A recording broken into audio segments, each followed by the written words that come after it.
മധ്യസ്ഥ പ്രാർത്ഥനയും പന്നിമലർത്തും. ഒരുമിച്ച് ഉപദേശവും ഊഞ്ഞാലാട്ടും പോലെ, ഒരുമിച്ച് കുംഭസാരവും ഭ്രഷ്ടദാനവും പോലെ, ഒരേ സമയം മധ്യസ്ഥ പ്രാർത്ഥനയും പന്നിമലർത്തും കുലുക്കിക്കുത്തും പോലെ നമ്മുടെ തീർത്ഥാടന കേന്ദ്രങ്ങളുടെ നേർക്കാഴ്ചയാണിത്.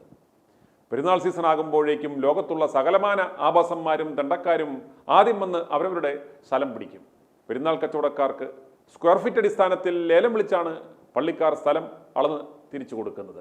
ബാർ ഹോട്ടലുകളിൽ ആ വർഷത്തെ ഏറ്റവും വലിയ കച്ചവടം ഈ പെരുന്നാൾ സമയത്താണ് നടക്കുന്നത്. അതുപോലെ ലോഡ്ജുകളിൽ ഏറ്റവും കൂടുതൽ വ്യഭിചാരങ്ങൾ നടക്കുന്നതും ഈ കാലഘട്ടത്തിലാണ്. നാട്ടിലെ സകലമാന ആഭാസന്മാരും ഇറങ്ങി ആർമാദിക്കുന്നതും ഈ പെരുന്നാൾ കാലത്താണ്. മദ്യക്കുപ്പികൾ കൊണ്ടും സോഡാക്കുപ്പികൾ കൊണ്ടും തീർത്ഥാടന കേന്ദ്രങ്ങളുടെ പരിസരം നിറയുന്നതും പെരുന്നാൾ കാലയളവിലാണ്. പെരുന്നാൾ സമയം ദൈവം ചെറിയ ചെറിയ ഇളവുകളൊക്കെ കൊടുക്കും പോലും. ഒരു സൈഡിൽ മാതാവിനോടും സഹതയോടുമുള്ള മധ്യസ്ഥ പ്രാർത്ഥന നടക്കുന്നു, മറു സൈഡിൽ പള്ളിപ്പറമ്പിൽ തന്നെ പന്നിമലത്ത് ഗുലാംബരിച്ച് റമ്മികളി, കുലുക്കിക്കുത്ത്, സുന്ദരിക്ക് പൊട്ടുകുത്ത്, നാടകം, നാടൻപാട്ട്, ഐറ്റം ഡാൻസ്, വെടിക്കെട്ട്, ബാൻഡുമേളം അങ്ങനെ പോകുന്നു. പണ്ടുകാലങ്ങളിലൊന്നും ഓർത്തഡോക്സ് യാക്കോബായ തീർത്ഥാടന കേന്ദ്രങ്ങളിൽ ഇത്തരം കോലാഹല കച്ചേരികൾ കൈവിട്ട രീതിയിൽ നടത്തില്ലായിരുന്നു. നടത്തിയാലും അത് ഒരിക്കലും ഒരു ആത്മീയ കച്ചവടത്തിൻ്റെ സീമകൾ ലംഘിക്കില്ലായിരുന്നു. എന്നാൽ ഇന്ന് സ്ഥിതി അതല്ല. യാതൊരു ക്രൈസ്തവ മൂല്യങ്ങളും പാലിക്കാതെ വെറും കച്ചവട കേന്ദ്രങ്ങളായി മാറിയിരിക്കുന്നു ഇത്തരം തീർത്ഥാടന കേന്ദ്രങ്ങൾ.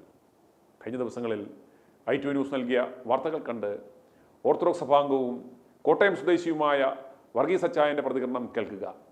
വരാൻ പോകുന്ന പെരുന്നാൾ കച്ചവടത്തെക്കുറിച്ച് പള്ളിക്കച്ചവടക്കാരുടെ മനോവ്യാപാരങ്ങളും പെരുന്നാൾ തണ്ടലിന് പോകുന്ന യാചകരുടെ കണക്കുകൂട്ടലുകളും അച്ചായൻ സരസമായി പ്രതിപാദിക്കുന്നു. ഈ 2 ദിവസമായിട്ട് നമ്മൾ കേൾക്കുന്നത് മണർകാട് പള്ളിയിൽ നടന്നതായ ആകാശ ഊഞ്ഞാലിനെ പറ്റിയും അതിൽ നിന്നുണ്ടായ അപകടത്തെ കുറിച്ചും ഒക്കെ ആണല്ലോ നമ്മൾ 2 ദിവസമായിട്ട് സംസാരിച്ചത്. അവിടെ എന്തെല്ലാം നടന്നു കാണും? ഗാംബ്ലിങ്സ്, കുന്തകയറ്, അതുപോലെ തന്നെ ഈ ഗാംബ്ലിങ്സ് എന്ന് പറഞ്ഞാൽ നമുക്കറിയാമല്ലോ എന്തൊക്കെയാണ് അവിടെ നടക്കുന്നത്. ഇതെല്ലാം അവിടെ നടന്നു കാണും. ഒരു ഗ്രൗണ്ട് എടുത്തു കഴിഞ്ഞാൽ അവർ ഈ ആകാശ ഊഞ്ഞാല് കൊണ്ട് മാത്രം നിർത്തത്തില്ല. ഇതിനെല്ലാം സ്ഥലം അനുവദിച്ചത് പള്ളി കോമ്പൗണ്ടില്. ഞാൻ വർഷങ്ങൾക്ക് മുമ്പേ പുതുപ്പള്ളിയിൽ ചെല്ലുമ്പോൾ, പുതുപ്പള്ളി പെരുന്നാൾ നടക്കുന്നതായ ആ സമയത്ത് കോമ്പൗണ്ടിന്റെ ഒരറ്റത്ത് മരണക്കിണർ മോട്ടോർ സൈക്കിൾ അഭ്യാസം നടക്കുക. അത് പുതുപ്പള്ളിയിലാണ്, പള്ളിയുടെ വക സ്ഥലത്താണ് അത് നടക്കുന്നത്. അതും പള്ളിക്കാരറിഞ്ഞുകൊണ്ടാണ്. എന്റെ ചെറുപ്പത്തില് ഞാൻ ഓർക്കുന്നുണ്ട്, പരുമലപ്പള്ളി ഞാൻ പോകുമ്പോഴേ പള്ളിയുടെ പടിഞ്ഞാറേ അറ്റത്തെ കോമ്പൗണ്ടില് സൈക്കിൾ യജ്ഞം നടക്കുക. അപ്പൊ ഇതെല്ലാം പള്ളിക്കാരറിഞ്ഞുകൊണ്ടാണ്, അല്ലാതെ ഈ അവരിങ്ങോട്ടൊരു വന്നേച്ചങ്ങ് നടത്തുകയല്ല. ചിലപ്പോൾ പള്ളിക്കാരി എന്ന് നിർബന്ധിച്ച് വിളിച്ചുകൊണ്ട് വന്നതായിരിക്കും. നിങ്ങൾ നിങ്ങൾക്ക് കിട്ടുന്നതിന്റെ ഇത്ര ഞങ്ങൾക്ക് തന്നാൽ മതി എന്ന് പറഞ്ഞ് വിളിച്ചുകൊണ്ട് വരുന്നതായിരിക്കും. പറയാനൊന്നും ഒക്കത്തില്ല. ഞാൻ കേട്ട ഒരു കാര്യം പറയാം. ഒരു പള്ളിപ്പെരുന്നാളിന് നമ്മുടെ കോട്ടയം ഭദ്രാസനാധിപൻ ഈവാനിയോസ് തിരുമേനിയാണ് കൊണ്ടുവന്നത്. അദ്ദേഹം കാറിൽ ഇരിക്കുമ്പം കണ്ടു അവിടെ ഒരു സ്റ്റേജ്, പള്ളി കോമ്പൗണ്ടിനകത്തൊരു സ്റ്റേജ്. പെരുന്നാളിന്റെ കുർബാനയെല്ലാം കഴിഞ്ഞിട്ട് അദ്ദേഹം സദസ്സിൽ ചോദിച്ചു, ഇവിടെ ആണ്ട് ആ മൂലയ്ക്ക് ഒരു സ്റ്റേജ് കാണുന്നില്ലേ, എന്താണ് എൻ്റെ ഉദ്ദേശം? പിള്ളേരാരാണ്ട് വിളിച്ചു പറഞ്ഞു, ഇന്ന് വൈകിട്ട് അവിടെ നാടകം ഉണ്ടെന്ന്. അത് ശരി, പള്ളിപ്പെരുന്നാളിന് നാടകം ഉണ്ടല്ലേ? എടാ, നിന്റെയൊക്കെ അപ്പനാ ചത്ത് കിടക്കുന്നിടത്ത് നീയൊക്കെ നാടകം നടത്തുവോടാ? നടത്തത്തില്ല. അതുപോലെ പള്ളിപ്പെരുന്നാളിന് നിങ്ങൾ നാടകം നടത്തുമല്ലയോ? എങ്ങനെ ഗുണം പിടിക്കും? ഇവാനിയ സിനിമേനെ ഞാൻ പറഞ്ഞെന്ന് ഓർക്കണം.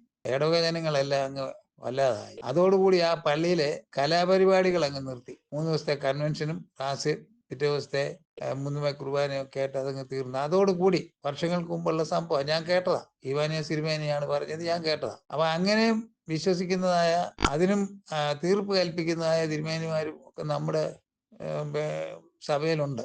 അത് വേറെ കാര്യം. ഈ ദേവാലയം വാണിപശാലയാക്കിയവരെ ചെയ്തത് എന്തുവാ? കർത്താവായ യേശു ക്രിസ്തു ചമ്മട്ടിക്ക് അടിച്ച് പുറത്താക്കിയെന്നാ. അപ്പൊ ഇനിയും ചമ്മട്ടിയും കൊണ്ട് ഉടനെയും വരത്തില്ലെന്നും കണ്ടാണ് ഇവർ ഈ കാട്ടായങ്ങളെല്ലാം കാണിക്കുന്നത്. ഞാൻ കേട്ടിട്ടുണ്ട്, അല്പം ഹാസ്യം അതിനകത്തുണ്ട്. ഞാൻ കേട്ട ഒരു കാര്യം, ഈ മണർകാട് പള്ളിയിലെ പെരുന്നാളിന് ഏതായാലും അവിടെ വരുന്നവരേക്കാ ഒരു 1/4 ഭാഗം അവിടെ ഭിക്ഷക്കാർ വരുന്നുണ്ട്, തെണ്ടക്കാർ. അപ്പൊ അവര് സമീപത്തുള്ള കടകളിൽ നിന്നും ചെന്ന് ചോദിച്ചാൽ അവർക്ക് ഈ ഭക്ഷണ സാധനങ്ങളൊന്നും കിട്ടത്തില്ല. ഇവരെ ആട്ടി ഓടിക്കും. ഇനി ഇവര് ചെയ്യുന്നത് എന്നാന്നറിയാം, കണ്ടത്തിനകത്തെ ഈ ചെറിയ കപ്പ പുഴുങ്ങുക, ചീനി പുഴുങ്ങുക, അതുപോലുള്ള കാര്യങ്ങളെല്ലാം ചെയ്ത് ഇവർക്ക് വേണ്ടി മാത്രം ഒരു ക്യാൻറ്റീൻ അവിടെ ഉണ്ടാക്കി. അതിനകത്ത് അവർ മാത്രമേ കഴിക്കുന്നുള്ളൂ. അതിന് 3-4 പേരെ തെരഞ്ഞെടുത്തിട്ടുണ്ട്. അവരാണ് ഇതിന്റെ പാചകവും മറ്റു കാര്യങ്ങളും എല്ലാം. അപ്പൊ ഇത് കഴിച്ചുകൊണ്ടിരിക്കുമ്പം പെട്ടെന്നൊരു മഴ പെയ്ത ഉടനെ അതിൽ ഒരുത്തൻ അവിടെ ഇരുന്നുകൊണ്ട് പറയുവാ, അയ്യോ, നമ്മൾ ഈ പണി പഠിച്ചില്ലായിരുന്നു, തെണ്ടി പോയതിന് മഴയും വരുന്നല്ലോ. അപ്പൊ അതിന്റെ അർത്ഥം എന്തുവാ? നമ്മൾ ഇങ്ങനൊക്കെ ചെയ്തില്ലായിരുന്നെങ്കിൽ നമ്മുടെ സഭ തെണ്ടിപ്പോയേനെ ഒന്ന്. നമ്മൾ ഈ കാർണിവലും അതും ഇതും ഒക്കെ നടത്തി നമ്മൾ എങ്ങനെയും വല്ലവന്റെ പോക്കറ്റിൽ കിടക്കുന്ന കാശ് കൊണ്ട് വരട്ടെ, ഈ കിട്ടുന്ന വരുമാനം ഒന്നും പോരാ. അപ്പൊ ഇത് ഇങ്ങനെ പറഞ്ഞ് ഞാൻ കേട്ടിട്ടുണ്ട്. അത് അല്പ ഹാസ്യത്തിൽ കൂടെ പറയുന്നതാണെങ്കിലും അതിനകത്ത് എന്തെങ്കിലും വാസ്തവം കാണും. നമ്മൾ ഈ പണി പഠിച്ചില്ലായിരുന്നു തെണ്ടിപ്പോയിനെ. പിന്നെ വേറെ ഉണ്ട്, ഇവര് തന്നെ പിന്നെ പറഞ്ഞായിട്ട് ഞാൻ കേട്ടിട്ടുണ്ട്. ഈ ക്യാൻറ്റീൻ്റെ അവിടെ ഇരുന്നുകൊണ്ട് രണ്ടു കൂട്ടർ സംസാരിച്ചതാ. ഈ ഭിക്ഷക്കാരുടെ ക്യാൻറ്റീൻ്റെ അവിടെ ഇരുന്നുകൊണ്ട് രണ്ടു കൂട്ടർ സംസാരിച്ച ഇക്കൊല്ലത്തെ പുതുപ്പള്ളി പെരുന്നാളിന്റെ പിരിവ് നമുക്ക് പെണ്ണിനെയും കെട്ടിക്കണം, മണ്ണുകാട് പള്ളിയിലേത് കൊണ്ട് നമുക്ക് പേരെയും കെട്ടണം. അപ്പം ഭയങ്കര കണക്ക് കൂട്ടലിലാണ് ഈ തെണ്ടക്കാർ പോലും അവിടെ വരുന്നത്. തെണ്ടക്കാർ ഇത്രയും കടന്ന് ചിന്തിച്ചപ്പം നമ്മുടെ സഭക്കാര് അവരെന്തുമാത്രം കടന്ന് ചിന്തിച്ചിട്ടാണ് ഇതുകൊണ്ട് ഈ കൊല്ലത്തെ കാർണിവലിന് കിട്ടുന്നത് കൊണ്ട് നമുക്ക് ഇന്ന കാര്യങ്ങൾ ചെയ്യണം, അടുത്ത കൊല്ലത്തേത് കൊണ്ട് നമുക്ക് ഇന്നത് കാര്യം ചെയ്യണം, മുൻകൂട്ടി കാര്യങ്ങൾ തീരുമാനിക്കാം. കർത്താവ് യേശുക്രിസ്തു ഇപ്പം വരുമെന്നും പറഞ്ഞിരിക്കുകയും ചെയ്യും. നമ്മൾ ഇതൊക്കെ ആലോചിച്ച് നോക്കുമ്പോൾ എന്തുവാ ദൈവത്തിന് നിരക്കാത്ത കാര്യങ്ങളല്ലേ നടക്കുന്നത്? ദൈവത്തിന് നിരക്കാത്ത കാര്യങ്ങൾ മാത്രമാണ് ഈ നടക്കുന്നത്. ഇപ്പൊ ഇതൊക്കെ ഐറ്റോ ന്യൂസിൽ കൂടെ വന്നത് കൊണ്ട് ഇപ്പം ഈ ഐറ്റോ ന്യൂസിനകത്ത് സുനിൽ മാത്യു എന്ന് പറഞ്ഞ ആളിനെ വിമർശിക്കും, അത് വേറെ കാര്യം. അതില് ഞാനിപ്പോ ഇതിനകത്ത് ശ്രദ്ധിക്കുന്ന ഈ കമന്റ്സിൽ ഏറ്റവും കൂടുതൽ വിമർശിക്കുന്ന സ്ത്രീകളാ. എങ്ങനെ വിമർശിക്കുന്നറിയോ? വേറെ തൊഴിലൊന്നും ഇല്ലയോ, ദൈവത്തിന്റെ കാര്യം പറഞ്ഞാണോ, പറഞ്ഞ് പേടിപ്പിക്കുകയാണോ എന്നെല്ലാം പറഞ്ഞ് അവര് ഈ തെറ്റ് ചെയ്തവരുടെ സൈഡ് അങ്ങ് പിടിക്കും. സൈഡ് പിടിച്ചിട്ട് അതിനെ ന്യായീകരിക്കുന്ന ഒരു രീതി ഞാൻ കണ്ടിട്ടുമുണ്ട്. പല കമന്റും ഞാൻ കേൾക്കാറുണ്ട്. അപ്പൊ ഇതൊക്കെ ശരിയല്ല. വിശ്വാസികൾ ഇത് മനസ്സിലാക്കേണ്ട സമയം കഴിഞ്ഞിരിക്കുക. മണ്ണർകാട് കാർണിവലിൽ ആകാശ ഊഞ്ഞാലിൽ നിന്ന് വീട്ടമ്മ വീണ് അപകടം പറ്റുകയും അവരുടെ എല്ലാ ചികിത്സാ ചെലവുകളും വാഗ്ദാനം ചെയ്ത മണ്ണർകാട് പള്ളി ട്രസ്റ്റിമാർ പണം നൽകാതെ വിശ്വാസവഞ്ചന നടത്തി മുങ്ങിയ വാർത്ത 2 എപ്പിസോഡുകളിലായി ITV ന്യൂസ് നൽകിയിരുന്നു. വിശ്വാസികളുടെ ചോദ്യം വന്നു തുടങ്ങിയപ്പോൾ മണ്ണർകാട് പള്ളി ഭരണസമിതി വളരെ വിചിത്രമായ ഒരു ന്യായീകരണവുമായി ഇന്നലെ രംഗത്ത് വന്നിട്ടുണ്ട്. മണ്ണർകാട് പള്ളി അമ്യൂസ്മെന്റ് പാർക്ക് നടത്തുവാൻ പള്ളിവക ഗ്രൗണ്ട് റാഫിക്ക് വാടകയ്ക്ക് നൽകുക മാത്രമാണ് ചെയ്തിട്ടുള്ളതെന്നും അതുകൊണ്ട് തന്നെ അപകടത്തിന്റെ ഉത്തരവാദിത്തം പൂർണ്ണമായും അമ്യൂസ്മെന്റ് നടത്തിപ്പുകാരനാണെന്നും അവർ പ്രസ്താവനയിൽ പറയുന്നു. അതുമാത്രമല്ല, വിശ്വാസികളുടെ മനസ്സിൽ വിഷം കോരിയിടുവാനായി, തട്ടിപ്പിൽ നിന്നും ശ്രദ്ധ മാറ്റുവാനായി ഇതെല്ലാം വികടന്മാരുടെ കളിയാണെന്നും ഇവർ പറയുന്നു. ITV ന്യൂസിന് പ്രിയപ്പെട്ട യാക്കോബായ സഭാ വിശ്വാസികളോട് പറയുവാനുള്ളത്, നിങ്ങൾക്ക് ഞങ്ങളെ അറിയാമല്ലോ.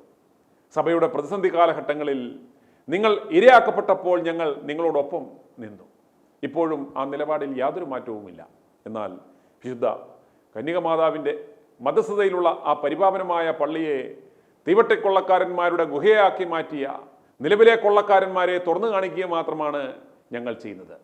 ഇവർ സഭയുടെ രക്തം ഊറ്റിക്കുടിക്കുന്ന കുളയട്ടകൾ ആണെന്ന് വിശ്വാസികൾ മനസ്സിലാക്കുക. ഇവർ ബിനാമികളെ വെച്ച് നടത്തിയ മണ്ണർകാട് കാർണിവലിൻ്റെ കണക്കുകൾ വിശ്വാസികൾ ചോദിക്കുമെന്ന് വന്നപ്പോൾ, കോടതിയിൽ ഇനി ഉത്തരം പറയേണ്ടി വരുമെന്ന് പറഞ്ഞപ്പോൾ യാതൊരു ഉളുപ്പുമില്ലാതെ ഒരു പ്രസ്താവന ഇറക്കി പല്ലി വാല് മുറിച്ച് രക്ഷപ്പെടുന്നത് പോലെ രക്ഷപ്പെടാൻ ശ്രമിക്കുകയാണ് ഭരണസമിതി. ഇവർ പറയുന്നത് പച്ചക്കള്ളമാണ്. ഇവരുടെ പ്രസ്താവന ശുദ്ധ തട്ടിപ്പാണെന്ന് തെളിയിക്കുവാനുള്ള ബാധ്യത ITV ന്യൂസിനുള്ളതുകൊണ്ട് ഇവരുടെ തട്ടിപ്പുകൾ ഞങ്ങൾ അനാവരണം ചെയ്യാൻ പോകുകയാണ്.